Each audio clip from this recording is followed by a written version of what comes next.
Hi, I'm Susan Matthews. Welcome to the Subverse, where we journey from the cosmic to the quantum, the complexity of development to the art of resistance, from colonial histories that haunt us to reimagining our futures.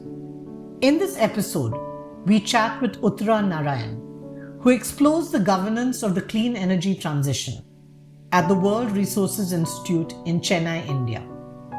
Uttara spoke in her personal capacity about how to interpret a just energy transition as including broader consequences of exclusion and injustice. With the rise of renewable energy in India, some of its negative impacts are rendered invisible. In this conversation, we shine a light on this.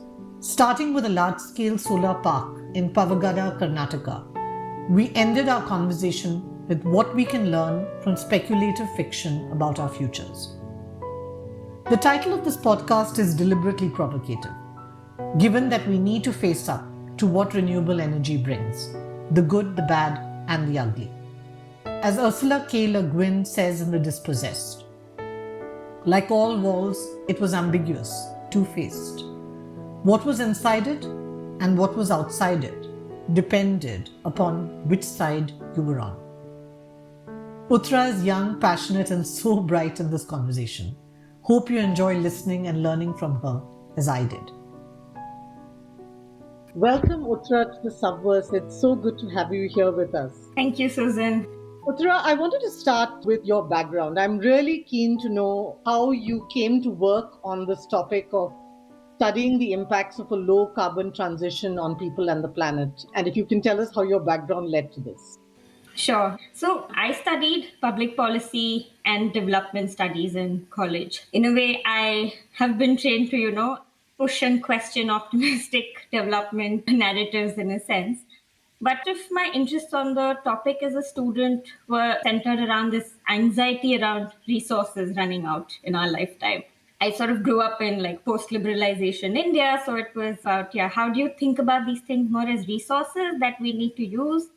And so on. But it was only once I got exposure to climate politics, where I was taught by this activist professor, that I really understood the people side of what climate change can do and its justice implications.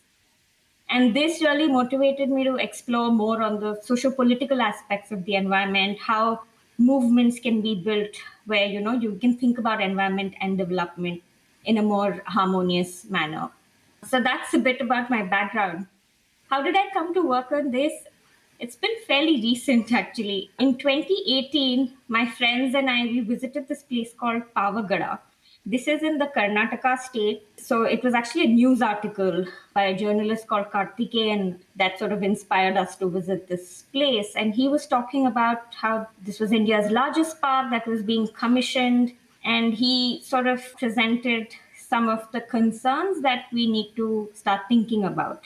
And as a student of development, I was a little familiar with large infrastructure and how that links rural communities and development. But this also linked to the angle on environment and climate change. Sorry to interrupt, Uttara, but what was being commissioned in the park? Sorry, yes. So this was going to be the largest solar park in India. At that point in time, this was India's largest solar park. So this was going to generate electricity that was equivalent to 2,000 megawatts, which was significant. And this was sprawled over 13,000 acres of land. So you can imagine the size of it, right? So this was a major milestone in India's climate and energy commitments. But the state of Karnataka, by purely commissioning this park, also became the leading Indian state when it came to having installed capacity on renewables. So you can see the scale and the power of, just this one large-scale solar park that came in. So this site is quite interesting. Apart from the size, it also holds a lot of promise because this is located in a semi-arid region, which has actually experienced drought 54 times in the last 60 years. So, and given the current sort of agrarian climate in the country as well, this has shown promise of like alternate incomes, alternate land use for those around the park. Now, when we visited, we sort of entered this place, which Google Maps said was Pavagada. And we naively asked around for, okay, where the park was. So immediately one of the locals was like, which sector of the park do you want to visit? And that's when we were like, oh, wow, okay. This is what 13,000 acres means. That's when it sort of struck us. And then we drove through rows and rows of neatly aligned solar panels that were almost meeting the horizon and promise our clean energy transition. And on our way back into town, we met a bunch of laborers who were just finishing their work for the day. And we learned that they were actually migrant laborers who had been brought in from the eastern part of the country, mostly on contractual labor. And so all of this sort of first-hand experiencing of the vastness of it, along with some of these demographic observations that we were making, that's when I realized that the scale of this development has significant implications for all of us. And we definitely need to understand this beyond it being about new jobs being created or new infrastructure being created. It is important to explore the consequences of what this sort of large scale infrastructure development is going to do, both on the positive as well as the negative side, on the people living around the park, the land use changes that are going to happen over the next 30 years, and how we're going to manage maintaining such infrastructure given its land and water requirements. That's what led to this, and here we are. Thank you for this. I mean, I think you've really laid out a scale of the kinds of infrastructure projects we're talking about 13,000 acres. It's really quite something. And I know that in our conversation, we are going to speak a little bit more about some of the specific impacts of these kinds of renewable energy projects. But before that, I wanted to ask you more generally, I mean, what are your own concerns around mainstream climate discourse? It is that climate discourse which is really pushing for these kinds of, let's say, targets and goals that we need to achieve to be able to move from fossil fuels to clean energy sources. Absolutely. Identify maybe two concerns really of what this mainstream climate discourse has. The first is around the need to almost reduce everything to a number or a numerical target, as you also mentioned. It's about reducing emissions by this percentage or increase your gigawatts to this target and so on. Well, nothing is wrong with numbers per se. They're helpful markers of measurement. But what tends to happen with this simplification, especially at the policy level, is that numbers tend to have primacy over other dimensions. And what are these other dimensions? Especially how these numbers or achieving these numbers relate to other aspects like the communities that are impacted by decisions around these numbers, the ecosystem where certain decisions need to be made, what that leads to. So this can lead to unhealthy hierarchies that then become these pragmatic trade-offs that we need to take at the local level so that a higher order goal of achieving that target can be met. And I think we'll talk a little more about this, but for the time being, I'll say, yeah, this sort of primacy that is ascribed to targets and following them is something of concern. The second is that because renewable energy has become this promising silver bullet to mitigate climate change, especially given the urgency and the emergency around it. So its adoption tends to be considered as fundamentally benign, that it's a benign technology and it's this panacea for us. Now, what this risks is that these relationships that we discussed, right, about the people, the land, the ecosystem, the impact that this technology can have on the people and the planet gets underestimated, and in many cases it gets invisibilized because we don't have suitable mechanisms to account for these impacts, forget addressing them. So therefore the conversation to make clean energy transition a truly sustainable, equitable and accountable transition becomes urgent here. Help us understand a little bit about how these, let's say, impacts actually play out on the ground, given your own experience in this area. Sure, yeah. And thanks for sort of starting with the impact, Susan, because I think before we, say, okay, this is what is wrong with the climate discourse or so on and so forth, I think the first thing is really about recognizing and acknowledging that there are impacts, both positive and negative. But I think the positive is something that we're relatively familiar with. It's the negative bit that we don't know what to do because sometimes we don't even know that they exist. And we need to also understand them better because these negative impacts can be of varying intensities and they can also affect different groups differently because of the historic injustices and neglect that they have faced. Let me share a few examples so that you have a better idea of what I'm talking about. The first sort of set of impacts would probably manifest themselves at a local level. So these are usually the sites where the energy is produced, so where the renewable energy technology is actually installed. So there was a recent Supreme Court ruling where renewable energy companies had to ensure that any overhead electricity wires that were there on habitats of the great Indian bustard, which is a critically endangered bird, had to be immediately put underground wherever it was feasible because these birds were actually dying because they were getting hit by the wires. This is a very site specific impact. This is on the site because this is where the energy is produced. You have the wires, and the immediate ecosystem is getting impacted.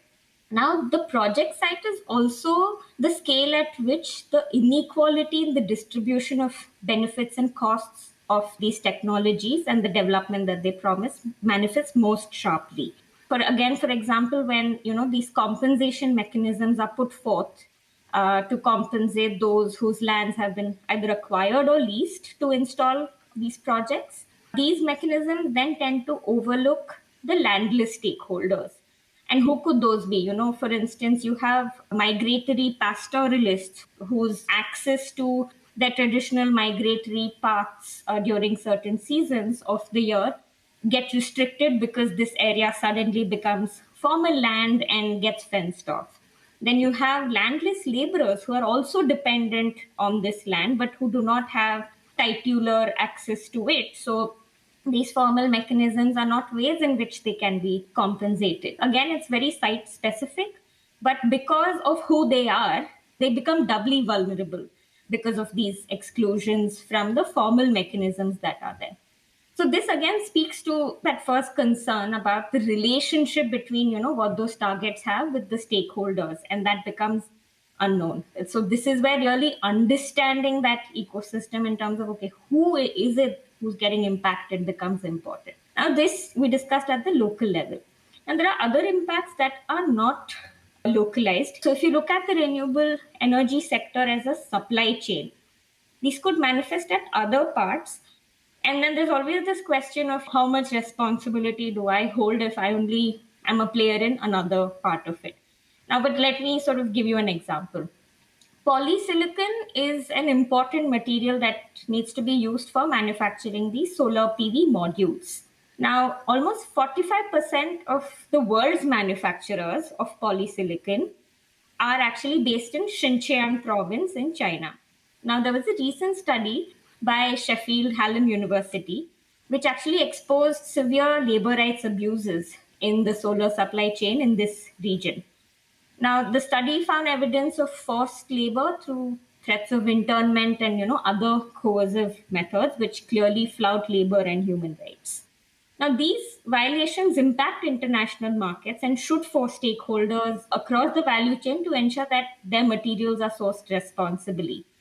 This will become more and more crucial for the renewable energy sector because it's also going to be a sector that's going to depend heavily on the mining and the extractives sector for the raw material, be it material for generating or even the storage part of it, which becomes significant. So, what this does is if you don't acknowledge these impacts that are not localized, is that you again invisibilize them because they are happening somewhere else. So these impacts become unseen and they're distant from the sites where the energy is actually being generated. So we need to also ensure that these negative impacts don't get alienated. And so again, we need to think of ways in which we talk about the responsibility, even though we may not have a so called direct linkage to these locations on the value chain.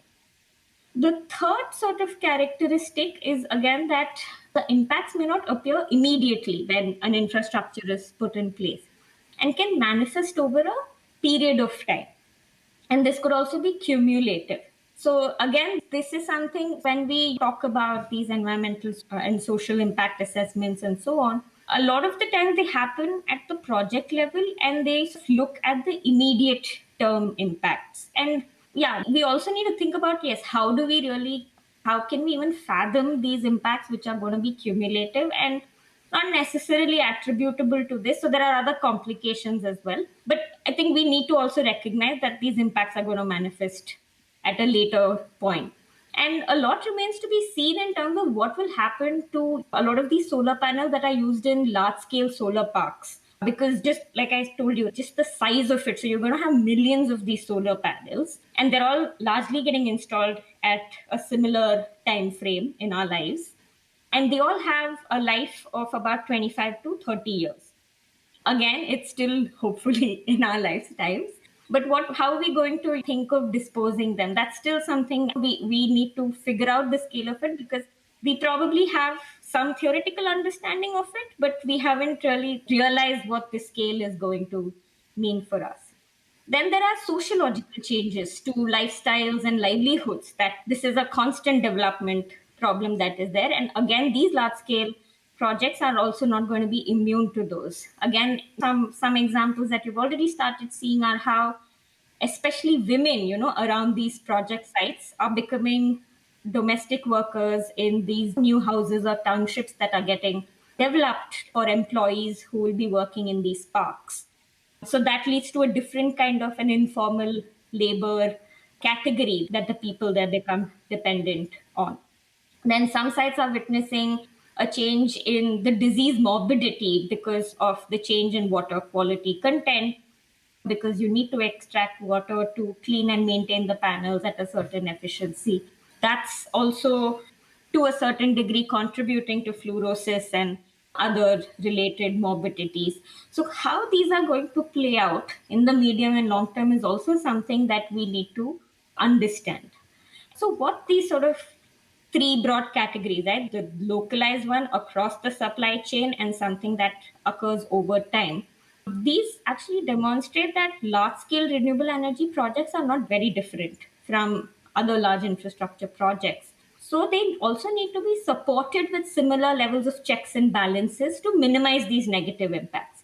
Now, no one's saying that you should not have these impacts. That is recognized that there are going to be these impacts. But how do you ensure that we have mechanisms of accountability that ensure we find a way to, mitigate them as much as possible? So the time for action has to be now, because as we're accelerating our transition to this low carbon future, we need to ensure that we don't repeat mistakes of the past and can truly ensure that this transition is sustainable, equitable, and accountable. We'll be back after a short break.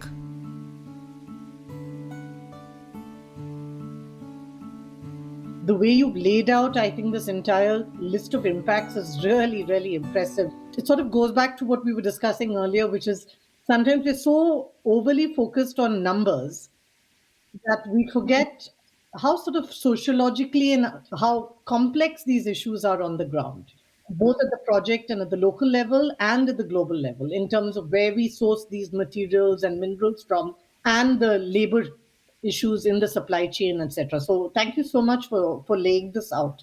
And definitely, I think none of us are advocating that as a result of this, that we should throw renewable energy, dispose of it on the wayside. I think nobody wants to go back to an intensive fossil fuel dependence. But I think it's very important that we actually acknowledge, like you said, and recognize the impacts that come with especially this kind of large scale infrastructure. The question that I want to ask is, what do terms like just transition or responsible and sustainable energy actually entail? And how do they shift our perspectives on what we refer to as renewable or clean energy sources? And the other question is, a lot of public policies to promote renewable energy and even corporate governance in this area, they focused on making the economic ecosystem more conducive to the growth of the sector. So, what are your views on this? Thanks for raising this, Susan. Like you very rightly mentioned, there is no doubt that our future is dependent on a transition to clean energy. And critiquing certain aspects of the transition does not mean that we're going back to fossil fuel modes of living. But the climate emergency also means that we must ensure we're not inadvertently greenwashing our urgent need to rethink about how we consume and sustain the planet. And you're right. Right now, the public policies are focused on promoting the growth of the renewable energy sector through incentives for them. And the private sector is also focused on, building this narrative that adopting ESG, which is the environmental social governance sort of investment tool, is not only good for the environment, but it's also good for your bottom line. Now, I acknowledge that some of this was necessary to ensure the uptake of renewable energy with the urgency and the scale at which it is required for a country like India. However, these are insufficient for us to progress along the transition in a meaningful manner.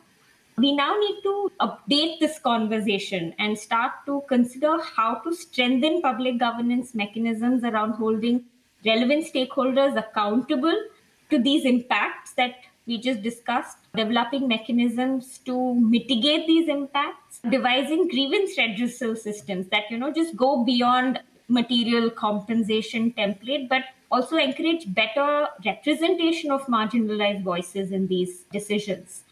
And that's really the updation that's required. And similarly, corporates should also, I think it's time that they start committing to mandates that ensure that, these impacts are minimized and they address labor and human rights violations. And also ensure, responsibility both upstream in their supply chain in terms of how they procure the raw materials, and also in downstream in terms of who they conduct business with and their responsibility to the larger ecosystem that's impacted by their decisions. So I think here the time has come for us to reflect on, or it's sort of we're at a juncture where we need to make certain important ethical choices collectively as a society. And here we need to address one, how achievement of these climate targets inadvertently affects people and the planet across space and time, and how can we better anticipate and mitigate them. Second, how are these decisions towards achieving these targets, how they may run the risk of perpetuating injustices of those who are already marginalized, and worse still, may create new forms of injustices, especially right now that the mining sector is something that we need to start thinking about more closely. So, yeah, again, newer forms of injustices that we also need to watch out for and ensure that those are curbed. Now, here I also want to quickly revisit that Supreme Court ruling on the Great Indian Buster that we were just discussing. So, some popular media commentary reflected on how the aspect of conserving the bird is a distraction from India's climate targets, now which they consider as a higher order goal. So such dichotomies that force a trade-off, based on these utilitarian assumptions are quite problematic. This is why I think we need to see how it's not an environment versus development thing, but it is development going with the environment sort of piece that we need to think about. Thank you so much, Uttara. In fact, when you were speaking about kind of accountability and creating these kinds of grievance mechanisms, and of course, the first principle is avoid doing any harm. Absolutely. Yeah. It's this avoidance of harm which is very, very important. And I know definitely in the area of renewable energy, I think there is maybe an absence of environmental impact assessment, or it's not mandatory in all cases. That's a serious lacunae as far as this particular sector is concerned. And here I also feel one problem that we find with the governance of the sector is it's almost like we're always depending on some sort of a technocratic or a technological fix.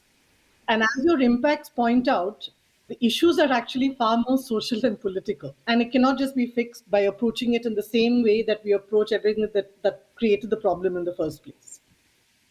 And I'm so excited about this part of the conversation. Here, I wanted to know is what can we learn from speculative fiction, in terms of looking beyond utilitarian sort of modes of thinking and kind of typical hierarchies and dichotomies that we create. So I'm really curious to hear your view on this. Yeah, thanks for bringing that in, Susan. And so, yeah, in fact, one of my first reactions, right, when I read that piece that said we need to make certain sacrifices for, ensuring that our climate targets are met, was like my mind immediately went to this short story by Ursula Le Guin, which is called the Ones Who Walked Away from Omelas. And it's a fantastic short story. And I think it really, helped me sort of come out of certain like philosophical dilemmas that get thrown at you when you want to hope for a more idealistic world, and then people say, oh yeah, but be practical.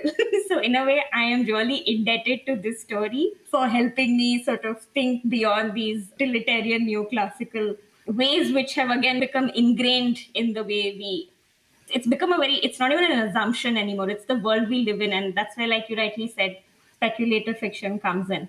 So maybe just to give everyone a gist of what this story is about, right? So the city of Obelas, it's a utopian city where the citizens sort of experience unbridled happiness. But this privilege comes at a very cruel cost.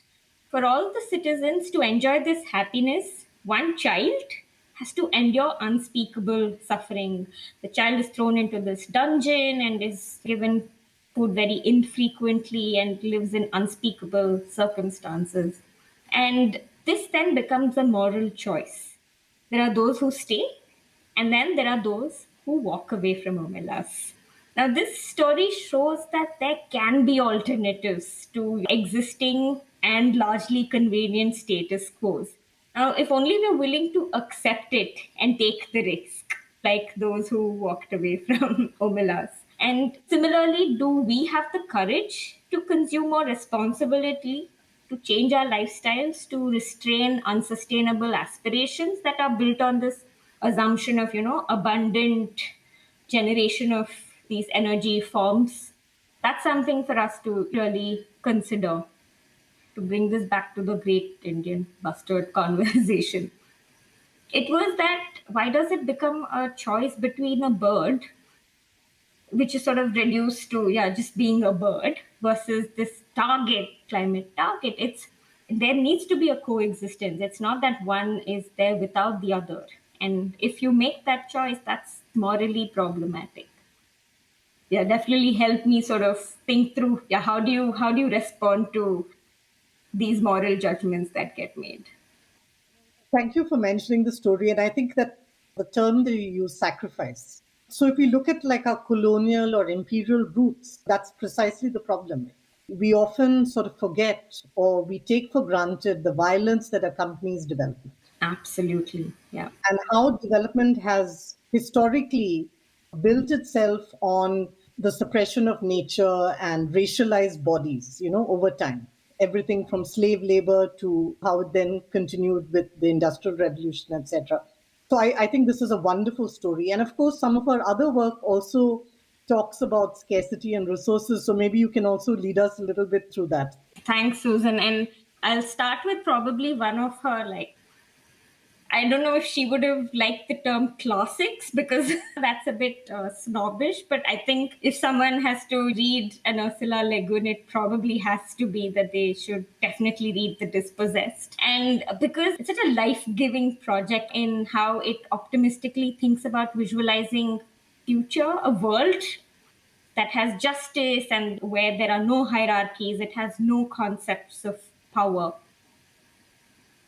with its own set of politics. It's also not sort of naive optimism that she brings in. So there is that understanding about human relationships that comes through so beautifully here. And this book is really about what it means to create another world, right? And quite literally in this case, because and through the power of ideas to think outside the status quo. Now, Anaris, which is this progressive world that is created by a bunch of, they are settlers. So there again, it's an interesting dimension that comes in since you're talking about the colonial aspect of how, they come to this other, which is the moon of the world called Uras. But here they then set up this progressive society, which is based on the teachings of Odo, who very interestingly, especially for the time when Ursula Le Guin was writing, was a woman. So this is a philosophy that is based on the teachings of a woman. And this world was set up to actually escape the sort of profiteering, privatizing world that Uras was. Now, I've always been slightly amused by why Uras, which is the planet that you're not supposed to like because of its hyper-capitalist and profiteering values, it almost never seems to, it's such an excessive planet and it never experiences scarcity, which it's, and scarcity really, at least for me, when we think about like conventional economics, scarcity is like the resource scarcity is like the first anxiety that you're taught, where then you say resource scarcity, you need to exercise trade-offs and hence you need to maximize utility. But on the contrary, Anaris, which is the sort of progressive world, there you see that it's a place that manages with very scarce, almost a Spartan like existence, if you may. So I was really amused by why she would do that. And I sort of internally rationalized this. And I thought maybe her next work, which is again, I think, a fantastic commentary on colonialism and resource extraction and empire building, which is called The Word for World is a Forest. I thought that was maybe, a response to talking about resource exploitation of this pacifist planet by this militarized capitalist empire building that leads to the exploitation of the people of that planet. But then that made sense, all right. But in a sense, if we also come back to Anaris and Uras, right?